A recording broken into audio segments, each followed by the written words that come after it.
तो अब हम लोग ये करने जा रहे हैं एन ओवरव्यू ऑफ सेल्स का। आगे पढ़ते हैं। यू हैव स्टडी और observed the cells in an onion peels और ह्यूमन चीक। कह रहा है क्या कि हमने सबसे पहले जो ऑब्जर्व सेल किए थे वो कहाँ पे किए थे। तो हम लोग सबसे पहले कहाँ पे किए थे, ओनियन पील्स। कहने का मतलब कि जो छिलके होते हैं ना, प्याज का छिलके होते हैं ना, वहाँ पे किए थे। फिर दूसरा कहाँ किए थे, ह्यूमन चीक पे, जो मानव का गाल है उस पर किए थे। अंडर द माइक्रोस्कोप, किस चीज़ के द्वारा किए थे, तो वो माइक्रोस्कोप के द्वारा किए थे। किस चीज़ के द्वारा किए थे, माइक्रोस्कोप के द्वारा किए थे। याद रखिएगा, माइक्रोस्कोप के द्वारा किए थे। फिर बात करते हैं आगे, लेटेस्ट रिकॉलेक्ट। देखिए गलत हो जाता है थोड़ा सा, मतलब कि उस तरीके से नहीं गलत हुआ, हाईलाइट करने में थोड़ा सा कर रहा हूँ मैं, याद रखिए। ये क्यों ऐसे हो रहा है, ह्यूमन चिक सेल्स पे हुआ और फिर किस चीज़ के द्वारा हुआ, तो माइक्रोस्कोप के द्वारा हुआ। ठीक, किस चीज़ के द्वारा हुआ, माइक्रोस्कोप के द्वारा। तो हम एनसीईआरटी ऐसा लाइन एकदम क्लिक करके रखना है ना कि जब रिवीजन करें तो बहुत कम समय में हो। मैं ऐसा हाईलाइट कर लूँगा, आप लोग स्क्रीनशॉट ले लीजिए, चाहे तो जैसा ले लीजिए, क्योंकि मेरे को फिर साफ़ करना पड़ता है ना। लेकिन कहिएगा तो मैं साफ़ भी नहीं करूँगा, कोई दिक्कत नहीं है मेरे को। खाली आप लोग कमेंट में बता दीजिएगा कि हाँ साफ़ करके पढ़ाइए, चाहे तो ऐसे ही रहने दीजिएगा। फिर अब बात करता हूँ, latest recollect structure the onion cells which typically. Onion cells था क्या, ओनियन सेल्स क्या था, ओनियन सेल्स के बारे में बोल रहा हूँ कि व्हिच टाइपिकली प्लांट सेल्स। वो क्या है, ओनियन बोला क्या है, प्लांट सेल्स ही था। क्या था, प्लांट सेल्स था, सही बात है। Has distinct a cell walls in as outer boundary. ये जो है cell wall of its outer boundary का काम करता है। देख ही रहे हैं बात को, जो कहा क्या कि ओनियन पिल्स और ह्यूमन चीक पर किए। तो ओनियन पिल्स वाला प्लांट्स के बारे में बताएगा, और उन्होंने बताया था कि प्लांट के एक बाहर पतला सा लेयर होता है, उसको हम लोग क्या कह रहे थे, सेल वॉल कह रहे थे। जो कि यही बात यहाँ पे कह रहा है, जो ओनियन पिल्स है वो सेल वॉल का काम करती है। और फिर आगे बताएगा ह्यूमन्स वाला, just within the cell membrane, just within its cell membrane. और क्या रहा क्या, और उसको अंदर दम थोड़ा सा ही अंदर, जस्ट विद इन क्या है, सेल मेम्ब्रेन होती है। इसको भी हाईलाइट कर देता हूँ मैं, just within cell membrane, ऐसे। अब बात करता है ह्यूमन चिक के, ये तो प्लांट्स के बारे में बता दिया। अब बात कैसे कर रहा है, ह्यूमन्स के बारे में कर रहा बात। देखिए, द ह्यूमन चिक, ये है तो गलत है ना, ह्यूमन सेल्स की बात कर रहा। ह्यूमन चीक का जो मानव का गाल था उसको से सेल निकाला, हैव ए आउटर मेम्ब्रेन। वो जो आउटर मेम्ब्रेन था वो delimiting structure of the cells. Delimiting structure कहने का मतलब, इसका मतलब होता है क्या कि आउटर लेयर। इसका मतलब क्या होता है, आउटर लेयर। जहाँ भी डिलिमिनेटिंग स्ट्रक्चर देख जाए, इसका मतलब आप लोग समझिएगा कि आउटर लेयर की बात किया जा रहा है। किस चीज़ का बात किया जा रहा है, आउटर लेयर की बात किया जा रहा है। और आउटर लेयर है कौन, तो मानव में प्लाज्मा मेम्ब्रेन और प्लांट्स में सेल वॉल है। इनसाइड ईच सेल्स, अब बात कर रही है इनसाइड ईच सेल्स, प्रत्येक सेल्स में डेंस मेम्ब्रेन होती है।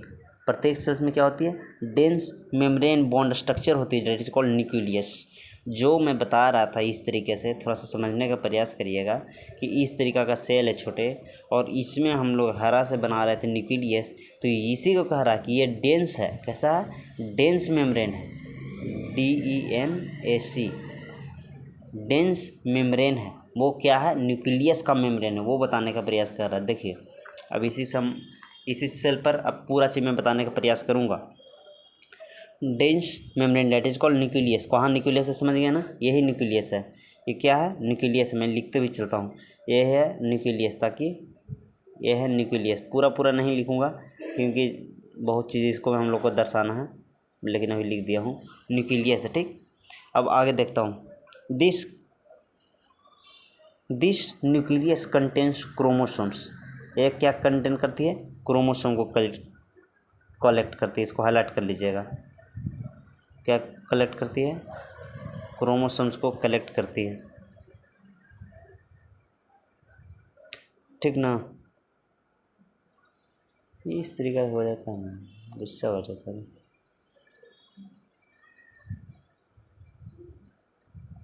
क्रोमोसोम को कलेक्ट करती है। इसको अंदर क्रोमोसोम रहती है, उसको मैं दर्शाता हूँ कौन कलर का दर्शाऊँ, मैं ब्लैक से दर्शाता हूँ। क्रोमोसोम रहती है, इस तरीके से समझिए कि क्रोमोसोम्स रहती है, ठीक ना। ऐसे मैं क्रोमोसोम इसे सबका स्ट्रक्चर मैं अलग से बनाऊंगा, अभी दर्शाने के लिए खाली ये कर दिया हूँ। क्रोमोसोम्स रहती है किसको अंदर है, न्यूक्लियस के अंदर है, ये ध्यान में रखिएगा। लेकिन which chromosome which turns contains the genetic material DNA, और इसके अंदर जेनेटिक मटेरियल होती है। कौन सा मटेरियल होती है, जेनेटिक मटेरियल होती है, जो कि मैं गुलाबी से दिखाने का प्रयास। ये क्रोमोसोम्स के अंदर क्या होती है, जेनेटिक मटेरियल होती है, वो क्या कहलाती है, डीएनए कहलाती है। ये जो ब्लू वाला है वो क्या कहलाती है, डीएनए, क्या कहलाती है, डीएनए कहलाती है। और ये जो ब्लैक वाला दर्शाया हूँ वो क्या कहलाती है, तो वो क्रोमोसोम कहलाती है। क्या कहलाती है, क्रोमोसोम कहलाती है। क्रोमो इस तरह से याद रखिए, क्रोमोसोम कहलाती है, क्रोमोसोम कहलाती है, याद रखिएगा, क्रोमोसोम कहलाती है। तो देख रहे हैं एकदम line by line, word by word को हम डिनोट भी करते जा रहे हैं। कहाँ पे सब अभी कहाँ पे प्रेजेंट है, न्यूक्लियस के अंदर प्रेजेंट है। Which chromosome which turns contains the genetic material, और इसी को डीएनए को हम लोग जेनेटिक मटेरियल्स कहते हैं। इसको हाईलाइट कर देता हूँ मैं, डीएनए को हम लोग क्या कहते हैं, जेनेटिक मटेरियल कहते हैं। डीएनए को हम लोग जेनेटिक मटेरियल्स कहते हैं ना, ये बात याद रखिएगा क्योंकि ये सगरों पूछता है, ठीक ना। डीएनए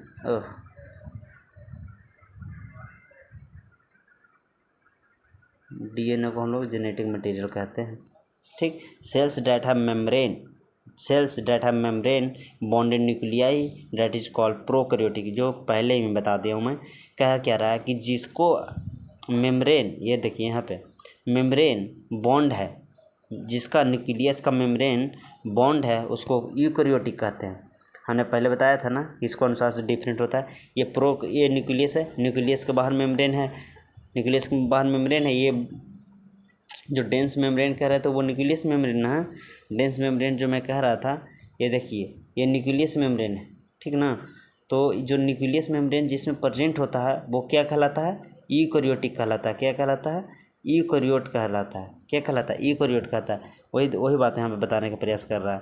फिर यहाँ पे देखिए अब आगे, और genetic whereas the lack of membrane bond nucleus that cytoplasm occupy the all volume of the cells cytoplasm main arena। अच्छा, और क्या कह रहा है यहाँ पे देखिए, छूट गया, lack of the bond membrane nucleus that is called prokaryotic. और जिसको में ये कमी रहती है, जिसको में न्यूक्लियस मेम्ब्रेन नहीं रहती है, उसको क्या कहते हैं, प्रोकैरियोटिक। मैं पहले ही बता दिया था। बोथ, अब यहाँ से देखिए अलग आ गया, both prokaryotics and eukaryotics, a semi-fluid material matrix that is called cytoplasm। क्या कह रहा है कि दोनों में जब ये यहाँ पे समझिए ना कि इस तरीके से यहाँ पे फिलअप, यहाँ पे समझिए कि फिलअप होती है, ठीक ना। यहाँ पे फिलअप होती है इस तरीके से, इसी को हम लोग क्या कहते हैं, साइटोप्लाज्म कहते हैं। क्या कहते हैं, साइटोप्लाज्म कहते हैं, जो कि कहाँ पे प्रेजेंट है, न्यूक्लियस मेम्ब्रेन के बाहर और सेल मेम्ब्रेन के अंदर। उसी को हम लोग साइटोप्लाज्म कहते हैं। इस साइटोप्लाज्म दोनों में पाया जाता है, प्रोकैरियोटिक और ये यूकैरियोटिक दोनों में पाया जाता है। वही बात कह रहा है, both prokaryotic eukaryotic a semi fluid matrix that is called cytoplasm. कोई दिक्कत नहीं। और इसी में सब ऑक्यूपाई स्पेस करती है। जैसे न्यूक्लियस यहाँ प्रेजेंट तो कहाँ है, इसी में प्रेजेंट है, साइटोप्लाज्म में ही प्रेजेंट है। हाँ, cytoplasm is the main arena. ये देखिए ये क्वेश्चन बार बार पूछता है, ये क्वेश्चन हम याद ही रखिएगा। ये क्वेश्चन हम, cytoplasm is the main arena of cellular activity both plants and animal cells. Cellular activity का मेन एरिना कहाँ है, तो साइटोप्लाज्म में। Various chemical reactions occur in its keeps the living states. और इसी में साइटोप्लाज्म के अंदर ही बहुत प्रकार का वेरियस, देख रहे हैं, केमिकल रिएक्शन हो रहे, वेरियस केमिकल रिएक्शन हो रही बहुत प्रकार का। और कहाँ, तो उसी के कारण जो कैटाबोलिज्म एनाबोलिज्म है वो क्या है, एक प्रकार का केमिकल रिएक्शन ही हो रही है ना, वो केमिकल रिएक्शन ही हो रही है। इस तरीक़े से याद रखिएगा।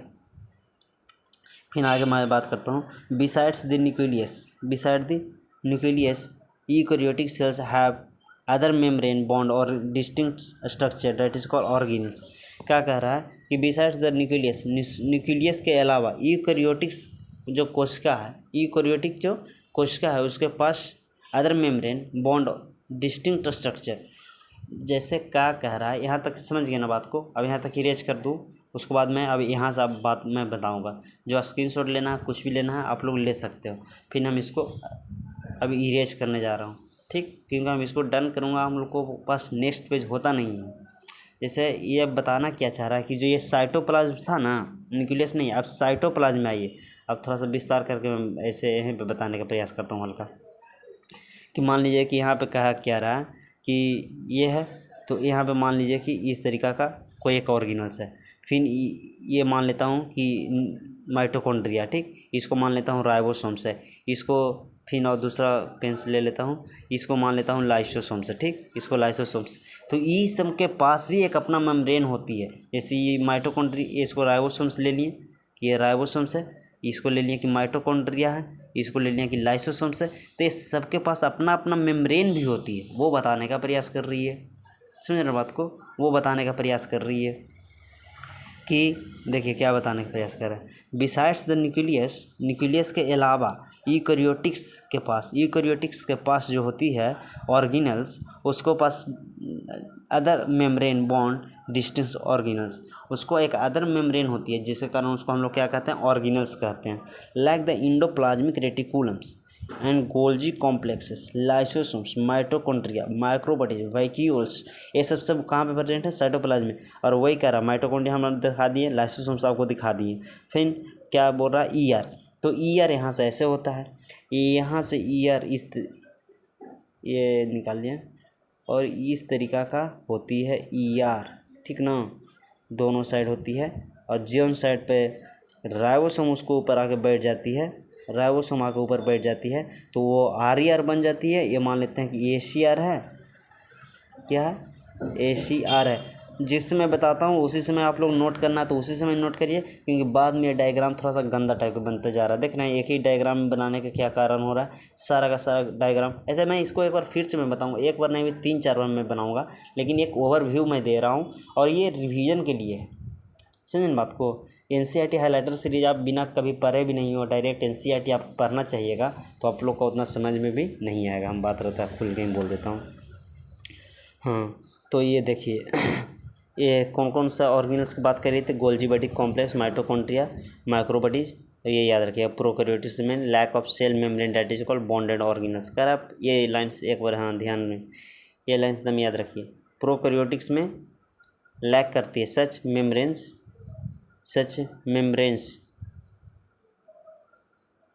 ऑर्गेनल्स, ठीक ना। प्रोकैरियोटिक्स में लैक करती है, उसको मेम्ब्रेन बॉन्ड ऑर्गेनल्स नहीं होती, लेकिन यूकैरियोटिक्स के पास होती है। जैसे जितना भी उसमें, जैसे राइबोसोम्स है, तो राइबोसोम ऐसा एक ऑर्गेनल्स है जो कि दोनों में पाया जाता है। ये इस तरीके से याद रखिएगा। अब आगे पढ़ते हैं। यहाँ तक कोई दिक्कत नहीं, कोई दिक्कत नहीं होना चाहिए, कोई दिक्कत नहीं होना चाहिए। Ribosomes are non membrane bond organelles. क्या क्या कह रहा है कि राइबोसोम्स है, ribosomes are non bond membrane organelles. Ribosomes के पास अपना बॉन्ड मेम्ब्रेन ऑर्गेनल्स नहीं है। Found in cells both eukaryotic and prokaryotic. ये क्वेश्चंस हाईलाइट रखिएगा, ये पॉइंट्स हाईलाइट है। आता है क्वेश्चंस, ये पॉइंट एक साइटोप्लाज्मा वाला जो मेन एरिना वाला था ना, वो पॉइंट्स एकदम याद रखिएगा।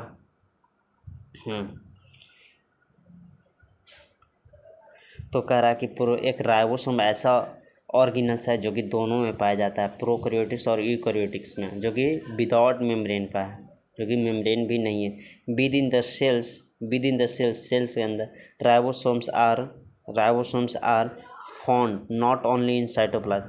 कह रहा है क्या कि राइबोसोम ऐसा ऑर्गेनल्स है जो कि सिर्फ साइटोप्लाज्म में ही नहीं पाया जाता, उसके अलावा भी पाया जाता है, but also with in the organelle. ये साइटोप्लाज्म में तो पाया जाता ही है, राइबोसोम हमने शो किया है, तो और साइटोप्लाज्म में पाया जाता ही है, लेकिन ये ऑर्गेनल्स के अंदर भी पाए जाते हैं। कौन कौन ऑर्गेनल्स के अंदर पाए जाते हैं, तो याद रखिएगा, chloroplast, mitochondria, rough endoplasmic reticulum 3 गो के पास, किसको पास, क्लोरोप्लास्ट माइटोकॉन्ड्रिया और आर जो कि ये दिखाया था ना ब्लू का, आर करके दिखाया था, जो कि इधर ACR कहते, इधर ये प्रेजेंट हो गया इसके ऊपर, तो आर कहलाती है, ठीक ना।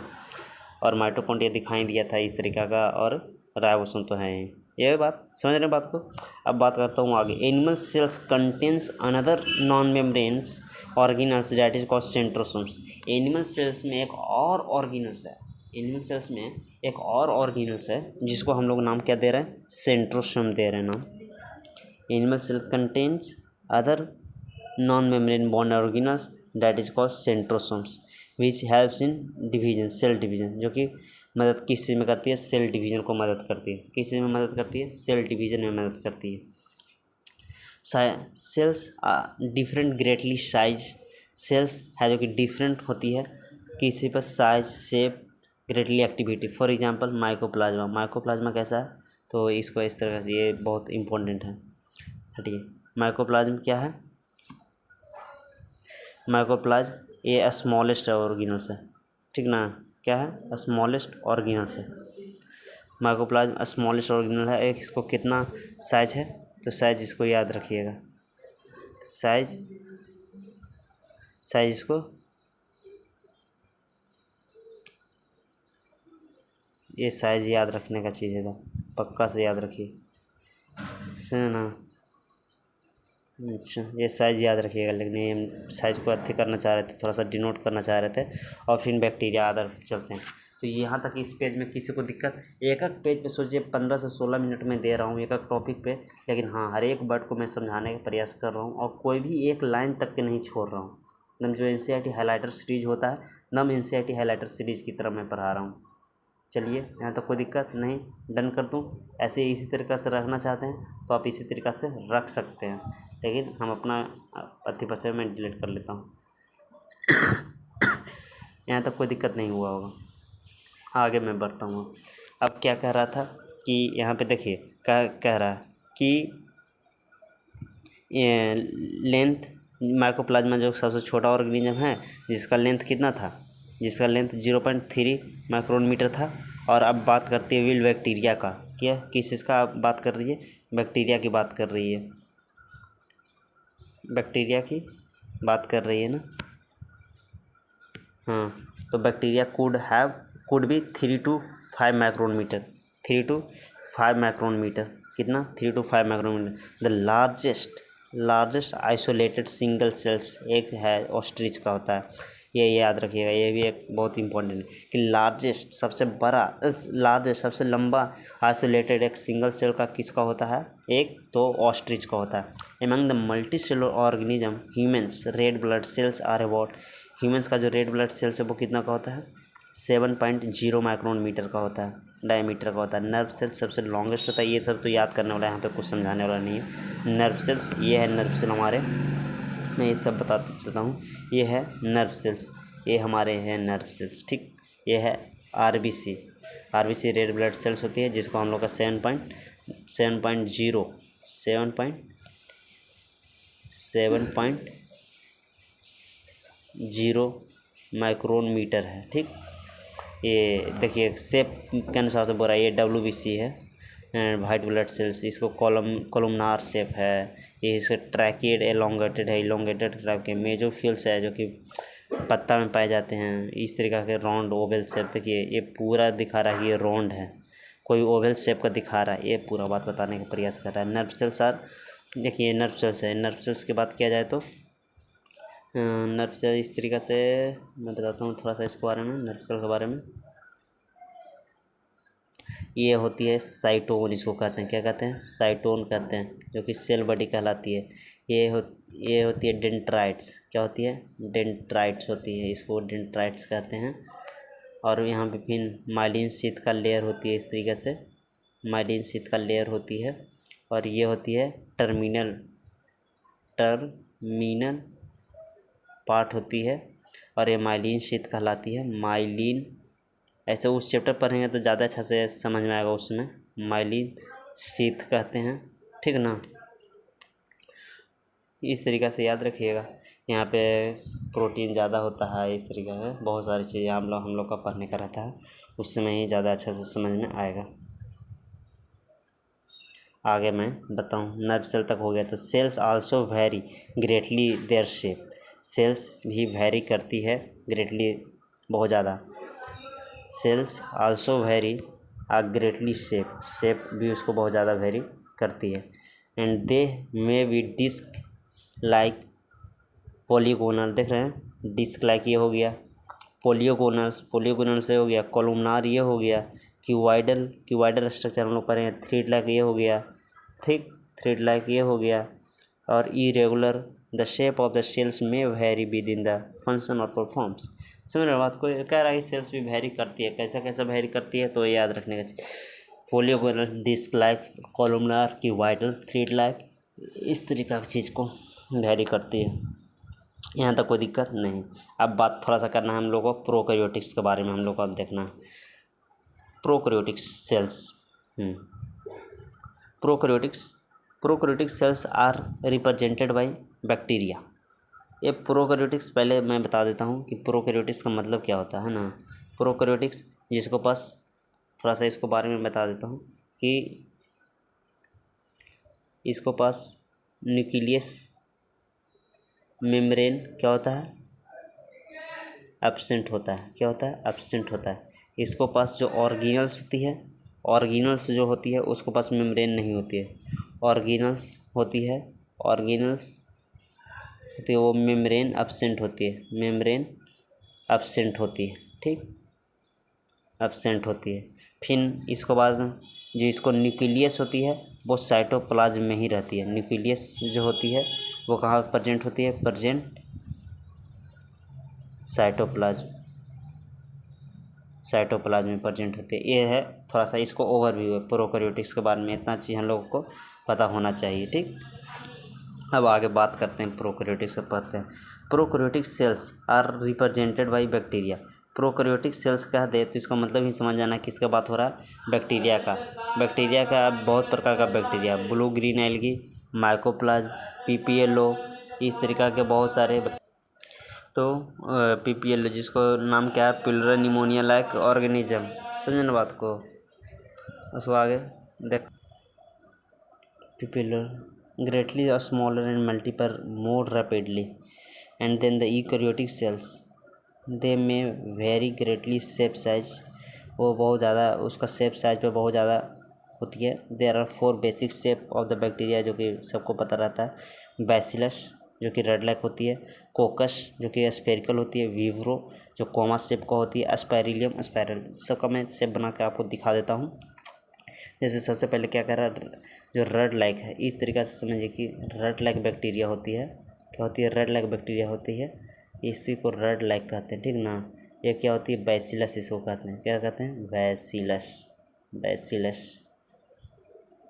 फिर बात किस कौन सा शेप का हो रहा, फिर बात हो रही है कोकस स्फेरिकल होती है, कोकस स्फेरिकल, इस तरीक़ा से समझिएगा। स्फेरिकल, ये तो सर्कुलर टाइप लग रही है, लेकिन स्फेरिकल इसी प्रकार से ऐसे कर दीजिए, इस प्रकार से हो जाती है, जो क्या होती है, कोकस हो जाती है, कोकस। फिर कौन है, कोमा शेप, इस तरीक़ा का बैक्टीरिया आ गया, तो इसको क्या कहते हैं, विवरो कहते हैं, किसको क्या कहते हैं,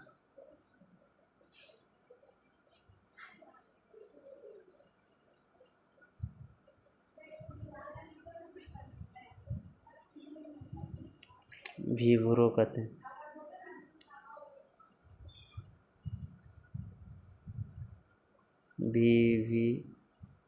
रो कहते हैं, ठीक ना, इस तरीके से। और फिर एक कौन बच गया, एस्पाइरिलम बच गया ना। तो एस्पाइरिलम में सब ख़त्म करके मैं बताता हूँ एस्पाइरिलम का शेप। एस्पाइरिलम इस तरीक़ा का हो जाता है,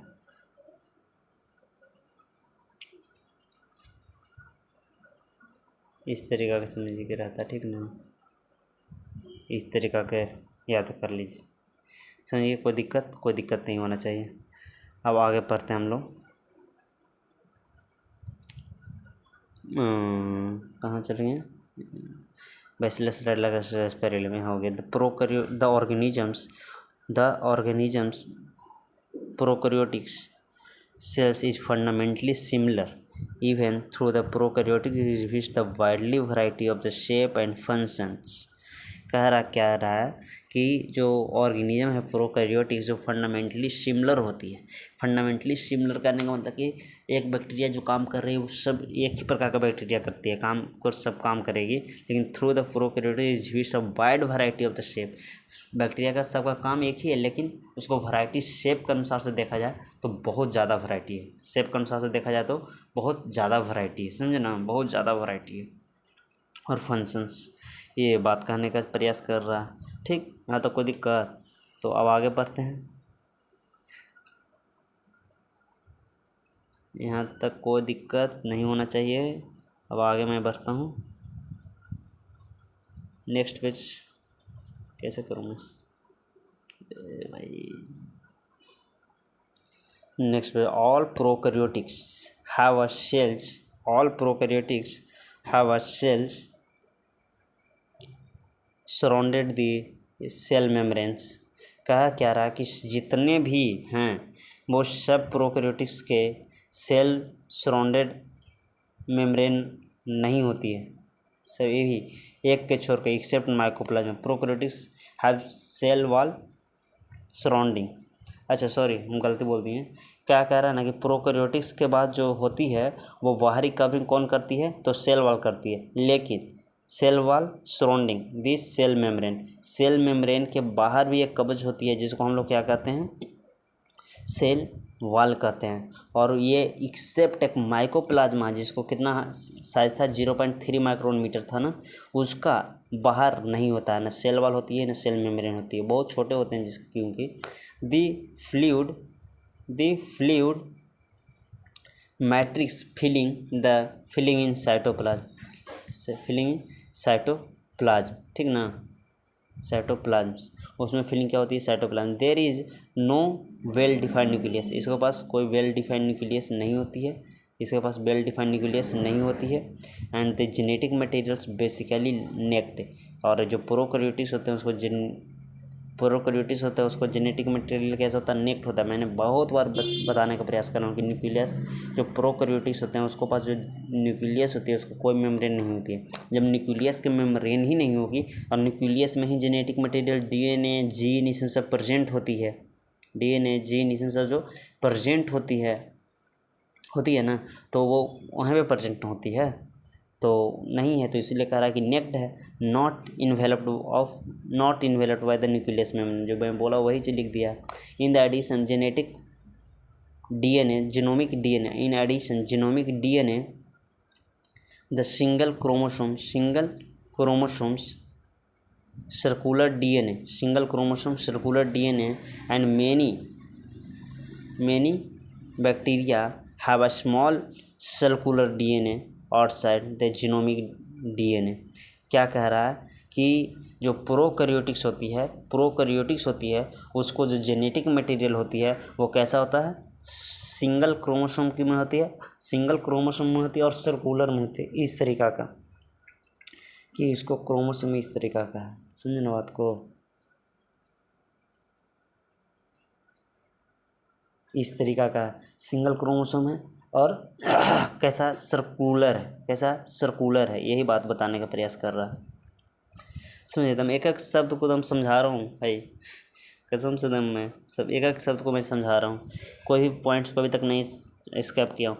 the smaller DNA called plasmids, इसमें सबसे छोटा डीएनए होती है उसको प्लाज्मिड्स कहते हैं। जैसे हम लोग में सबसे छोटा डीएनए होता है उसको क्या कहते हैं? जीन कहते हैं, लेकिन इसको जो सबसे छोटा यूनिट होता है उसको क्या कहते हैं? प्लाज्मिड्स कहते हैं। प्रोकैरियोटिक्स में जो सबसे छोटा यूनिट होती है डीएनए को, उसको क्या कहते हैं? प्लाज्मिड्स कहते हैं। इस तरीके से कट करके लिख सकते हैं कि मान लेते हैं एक सिंगल सेगमेंट इतना यूनिट को, इसको क्या कहते हैं हम लोग? प्लाज्मिड्स कहते हैं। इस तरीके से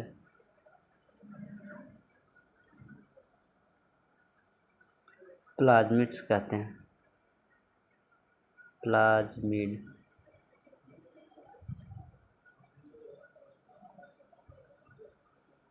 प्लाज्मिड्स कहते हैं। आगे बढ़ता हूँ।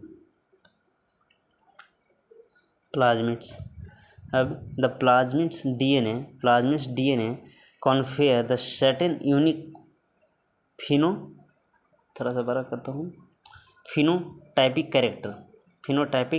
Characters to the bacteria. Phenotypic bacteria कहने का मतलब कि ये फिनोटाइपिक कैरेक्टर लाती है डीएनए में, जो प्लाज्मिड्स है वो फिनोटाइपिक, जो बाहरी से देख के पता चल जाए। ये फिनोटाइपिक का मतलब समझ रहे हैं ना।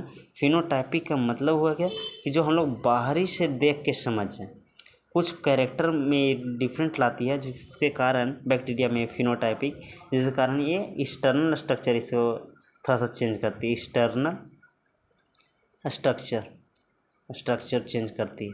ये सब पॉइंट्स कहीं भी इतना एक एक वर्ड करके समझाया हो, कोई वीडियो यहाँ तक जो कोई देखते हैं उसके बाद यहाँ तक बताइएगा कि यदि जो कोई यहाँ तक समझाता हो तो हमको एक बार ज़रूर बताइएगा कि फिनोटाइपिक कैरेक्टर के मतलब भी बताया हो इस तरीक़ा से, ठीक ना। तो हमको एक बार ज़रूर बताइएगा आप लोग। आगे बढ़ते हैं। Bacteria one such character resistance of antibiotic. एक कैरेक्टर एंटीबायोटिक का हो जाए कि higher class will be learn. हम लोग ऊँचे क्लास में पढ़ेंगे कि प्लाज्मिड्स, जैसे 12th में हम लोगों को पढ़ना है कि प्लाज्मिड्स क्या है, ऐसे सब हम लोग वहीं पे पढ़ेंगे, ठीक ना। DNA is use to monitor the bacteria. उसको में कौन मोनीटर करता है? डीएनए ही मोनीटर करता है। DNA monitor the bacteria transformations. कोई भी मटेरियल्स को ट्रांसफॉर्म, जैसे हम लोग को जीन के थ्रू हो रहा है, उसको प्लाज्मिड के थ्रू हो रहा है, तो कोई भी जेनेटिक मटेरियल कब ट्रांसफ़र होगी कब ट्रांसफ़र नहीं होगी वो पूरा को देखभाल कौन करती है? तो कौन करती है? तो मोनीटर कौन करती है? डीएनए। कौन करती है? डीएनए, बैक्टीरिया का ट्रांसफॉर्मेशन वाला काम, ठीक। With foreign DNA nucleus membrane. Foreign DNA कहने का मतलब कि विदेशी दूसरा कोई, मान लेते हैं कोई दूसरा डीएनए आ गया बैक्टीरिया हमारे शरीर में आती है बैक्टीरिया, तो हमारे शरीर का डीएनए कुछ है, उसका डीएनए कुछ है, ट्रांसफॉर्मेशन तो हो ही गया है। तो इसको अब संभालेगा कौन? तो डीएनए को। और उसका डीएनए कैसा? सर्कुलर डीएनए होता है। सर्कुलर डीएनए में प्लाज्मिड्स होते हैं ना, जिस तरीके से याद रखने का प्रयास करिएगा। हाँ, तो वही कह रहा है कि जब विथ फॉर्गन डीएनए हम लोग के साथ कह रहा है nuclear membrane is found eukaryotic. Nuclear membrane eukaryotics में प्रेजेंट होती है, वहाँ पे नहीं पता चल रहा होगा इसलिए मैं इसको साफ करता हूँ। न्यूक्लियस मेम्ब्रेन यूकैरियोटिक्स देख रहे हैं। न्यूक्लियर मेम्ब्रेन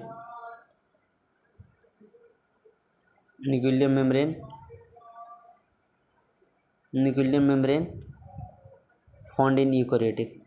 हम लोग में न्यूक्लियर मेम्ब्रेन पाई जाती है, जबकि बाहरी कवर करने के लिए जो जेनेटिक मटेरियल जहाँ पे उपस्थित होती है। अब नो ऑर्गेनल्स कोई भी ऑर्गेनल्स नहीं होते। No organelles like one in eukaryotics are found in prokaryotic cells except ribosomes.